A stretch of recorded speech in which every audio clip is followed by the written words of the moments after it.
श्री स्वामी समर्थ. नमस्कार मित्रांनो. वर्ष 2026च्या सुरुवातीला मिठाच्या डब्यात लपवा ही छोटी गोष्ट आहे. तुमच्या घरात अन्न आणि पैशांची कमतरता कधीही भासणार नाही. ही छोटी गोष्ट आहे. पैसा तुमच्या घरात चुंबकासारखा असेल आणि तुमच्या कुटुंबाची भरभराट होईल.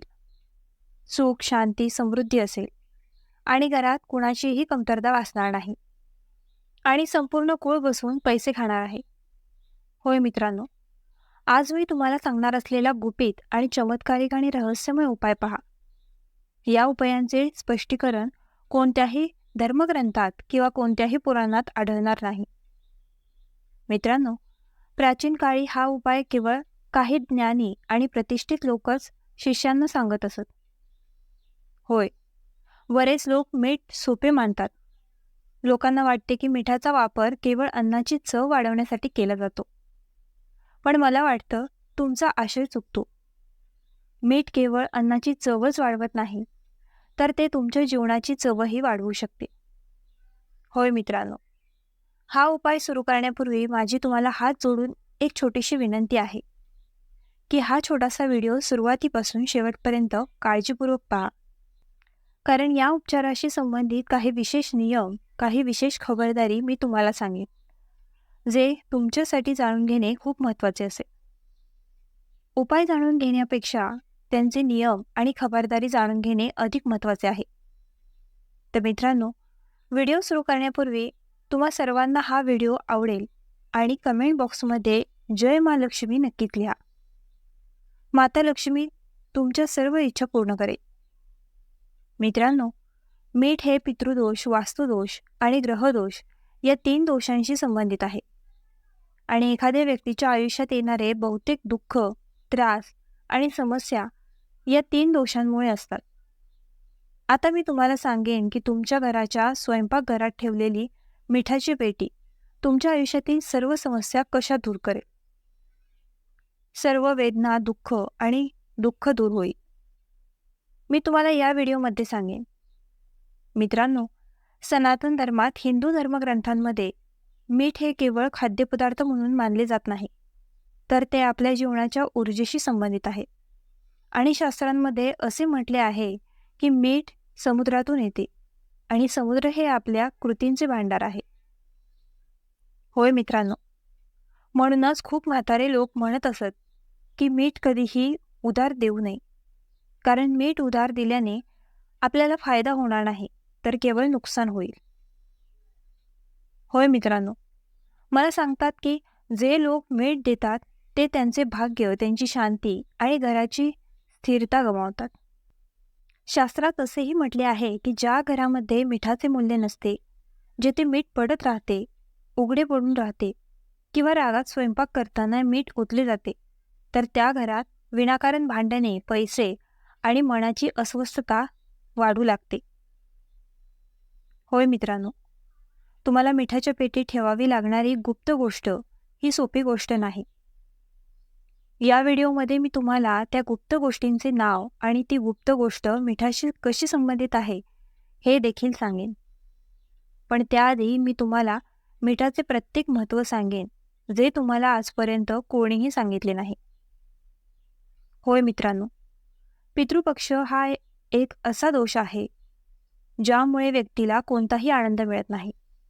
एक माणूस आपल्या मुलांच्या आनंदाची उत्कंठा बाळगतो. तो कुळातील समृद्धीसाठी तळमळतो. नोकरी, व्यवसाय, कुटुंब सर्व काही. जेव्हा एखाद्या व्यक्तीच्या जीवनात पितृदोष असतो, तेव्हा मित्रांना भेटा. मिठाचा थेट संबंध पितृदोषाशी असल्याचे मानले गेले आहे. त्याचा विचार का केला जातो? कारण पिता पृथ्वी आणि पाणी या मूलद्रव्यांशी संबंधित आहे. होय, आणि त्या दोघांपासून मीठ तयार केले जाते. एक म्हणजे पृथ्वी आणि दुसरे म्हणजे पाणी. म्हणूनच असे म्हटले जाते की ज्या घरांमध्ये अन्नातील मिठाचे संतुलन बिघडते, तेथे वडील समाधानी नसतात आणि त्याचा थेट परिणाम मुलांच्या संपत्तीवर आणि कुटुंबाच्या शांततेवर होतो. होय मित्रांनो, आता तुमच्या मनात प्रश्न निर्माण होत असेल की ग्रहांचा मिठाशी काय संबंध आहे. म्हणून आपल्या धर्मग्रंथांमध्ये असे म्हटले गेले आहे की मीठ हे शनी आणि चंद्र यांच्याशी संबंधित आहे. शनी हा मेहनतीचा ग्रह आहे आणि कर्म आणि मीठ देखील मेहनतीतून येते. म्हणून मिठाचा ऱ्हास झाल्यावर शनी जीवनात अडथळे आणतो. काम बिघडत चालले आहे आणि मानवांसाठी केलेले निर्णय चुकीचे होऊ लागतात. तर तोच चंद्र मनाचा ग्रह आहे आणि तो खाऱ्या पाण्याने बनलेला आहे.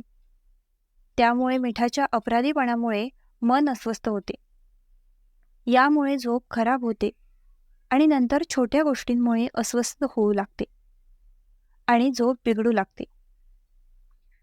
तर मित्रांनो, वास्तूमध्ये मीठ नकारात्मक ऊर्जा आकर्षित करते असे म्हटले जाते. यामुळे पूर्वी लोक घराच्या कोपऱ्यात मीठ ठेवत असत. तो घराच्या कानाकोपऱ्यात मीठ शिंपडायचा, जेणेकरून तो घरातील नकारात्मक ऊर्जा आत्मसात करू शकेल. त्यामुळे त्यात वेळोवेळी बदल करण्यात आले. कारण असे मानले जाते की मीठ घरात वाईट हवा, वाईट डोळा आणि नकारात्मक विचार ओढावून घेते. पण जर तेच मीठ दीर्घकाळ राहिले तर तीच नकारात्मकता परत पसरू लागते. आनंद घरात राहणार नाही. एक अतिशय लपलेली गोष्ट म्हणजे मीठ लक्षात राहते. ज्या घरात दुःख, रोग, गरिबी आहे, जर बदल न करता मिठाचा वापर केला तर तीच परिस्थिती कायम राहते. म्हणूनच तुम्ही तुमच्या घरात आई आणि बहिणींना दर महिन्याला मिठाची पेटी धुताना अनेकदा पाहिले असेल. जर तुम्ही मीठ बदलताना पाहिले असेल तर हेच कारण आहे. होय मित्रांनो, मी तुम्हाला सांगते की वृद्ध लोक घर बदलताना जुने मीठ सोडून जायचे. ते जिथे राहत होते त्या घरात मीठ ठेवून आम्ही जे काही उपाय करतो, आम्ही कोणतीही पूजा करतो, जर कोणी हवन करत असेल तर त्यात तुमचा संयम आहे का? त्यामुळे हा उपाय तुमच्या संयमाचीही परीक्षा घेईल.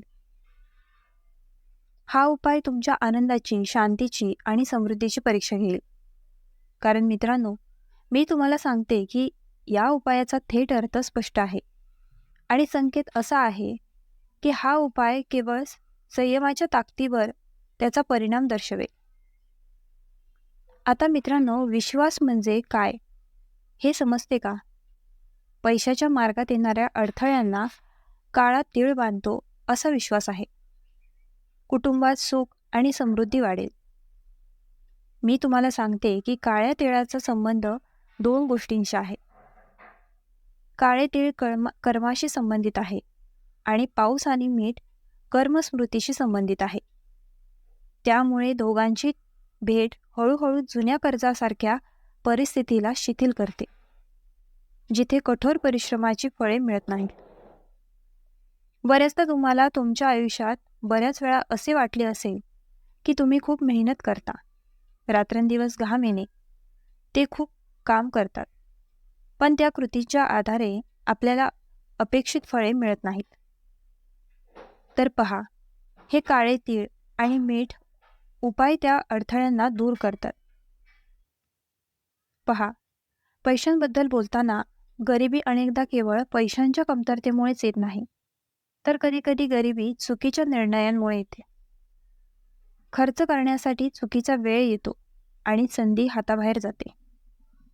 त्यामुळे या उपायाची धारणा अशी आहे की जेव्हा मीठ घराची जड ऊर्जा शांत करते आणि काळे तीळ त्याला स्थिर करते, तेव्हा घरातील लोकांचे मन हलके होते. पहा, मीठ आणि काळ्या तिळांच्या उपचाराचा घरातील सर्व सदस्यांच्या मनावरही खोलवर परिणाम होईल.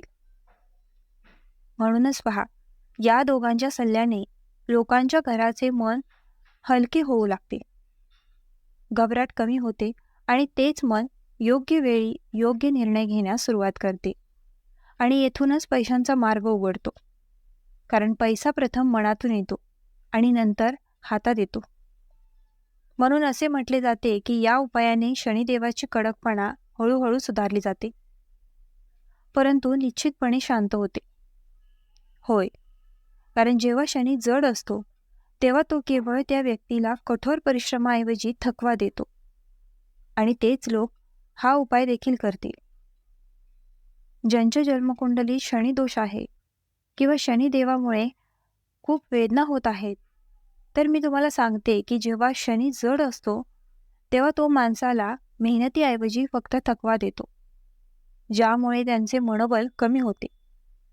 त्यामुळे त्यांचे मन खचते, काम बिघडते आणि पैसा अजिबात टिकत नाही. पण जेव्हा शनीचा भार हलका असतो तेव्हा तीच मेहनत स्थिर उत्पन्नात बदलू लागते. त्याच वेळी मीठ देखील माता लक्ष्मीशी जोडले गेले आहे, कारण लक्ष्मी ही शांततेतून येते, गोंगाटातून नाही. आणि जेव्हा मिठाची पेटी सुबकपणे झाकून आणि आदराने ठेवली जाते तेव्हा हे गुप्त संयोजन त्याच्या आत राहते. मग घरात लबाडीचा खर्च कमी होतो. म्हणजेच आजच्या काळात लोकांची काय सवय आहे ते पहा, की लोक केवळ दाखवण्यासाठी खर्च करतात आणि केवळ दाखवण्यासाठीच खर्च करतात. उत्पन्न खर्च होऊ लागते आणि लोक कर्जही घेऊ लागतात. त्यामुळे या सर्व गोष्टी आपल्या मनाच्या खेळावरही अवलंबून असतात. हे आणि आवश्यक पैसा देखील टिकून लागतो. त्यामुळे गरिबीतून बाहेर पडण्याचे हे पहिले पाऊल आहे.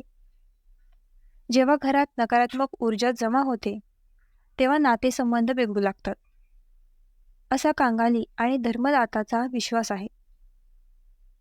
त्यावर चर्चा सुरू आहे. जर जोडीदारांमध्ये कटुता असेल आणि लग्नात विलंब किंवा वारंवार व्यत्यय येत असेल तर मिठाच्या तेलाचा हा नियम त्या जड लाटांना शांत करतो, ज्यामुळे घराचे वातावरण हलके असते.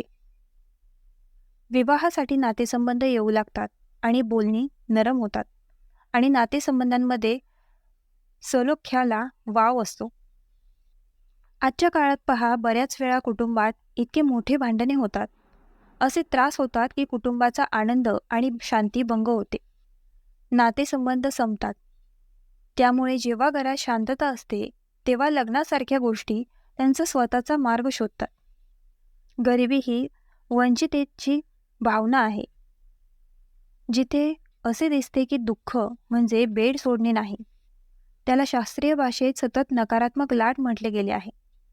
तर हा उपाय त्या लाटेला दररोज बरोबर परंतु थोडेसे कमकुवत करतो, कारण मीठ दररोज वापरले जाते आणि वापरासह ते जडपणा आत घेते. सर्वात महत्त्वाची गोष्ट म्हणजे जर नियमांचे पालन केले असेल आणि मी तुम्हाला सर्व नियम सांगितले असतील तरच हा उपाय कार्य करतो. तर मी तुम्हाला सांगते की असे मानले जाते की जर या नियमांसह हा उपाय केला तर अचानक पैशांचा पाऊस पडत नाही, परंतु हळूहळू खर्च नियंत्रणात येतो. चुकीचे लोक निघून जातात, त्यांना योग्य संधी मिळत आहेत. विवाह आणि घराचे दुःख कमी होते आणि विनाकारण चिकटून राहिलेली गरिबी आपली ताकद गमावू लागते. म्हणूनच हे गुप्त ठेवण्यात आले आहे, कारण ते एक प्रदर्शन नाही तर संयम आणि शिस्तीचे एक उपाय आहे. आणि सनातन परंपरेत असे मानले जाते की जे उपाय दररोज मनाला योग्य दिशेने घेऊन जातात तेच जीवन खरोखर बदलते. तर मित्रांनो, जर तुमच्या मनात या उपायाबद्दल काही शंका असेल, जर तुमच्या मनात काही विचार असेल, जर तुम्हाला आम्हाला काही विचारायचे असेल किंवा आम्हाला काही सांगायचे असेल तर तुम्ही पूर्णपणे मुक्त आहात. व्हिडिओमध्ये खाली टिप्पणी विभाग आहे, तिथे तुम्ही बोलू शकता. जर तुमच्या मनात काही प्रश्न चालू असेल आणि तुम्हाला कोणताही शब्द कोणतेही वाक्य समजत नसेल तर तुम्ही आम्हाला विचारू शकता.